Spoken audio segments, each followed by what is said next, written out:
Gaur, Bizkaiko Foru Aldundiagaz izan dugu bigarren batzarra, Bizkaiko kostako herriek eta beste erakunde publiko batzu bebai, hondartza denboraldia prestatzen hasteko eta adostasun batzutara heltzeko. Orduan, adostu dan neurririk garrantzitsuena, nik uste dut izango litzatekeela alde batetik 3 orduko estantziak izango direla baimenduak bakarrik gure hondartzetan, udari begira, eta beste alde batetik aforoa neurtzeko semaforo bitartezko modua onartu dugula. Orain, udal bakoitzari tokatzen zaio aforoaren neurketa hori eta semaforoa nola aplikatzen den erabakitzea.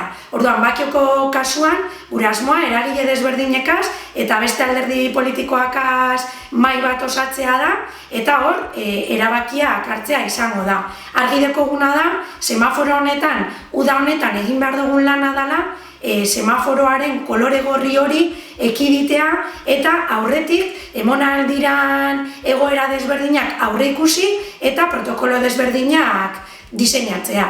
Beraz, hurrengo astei begira, hurrengo asteetan Bakiok bere hondartza denboraldia nola kudeatuko duen informazio guztia herritarren esku utziko dugu.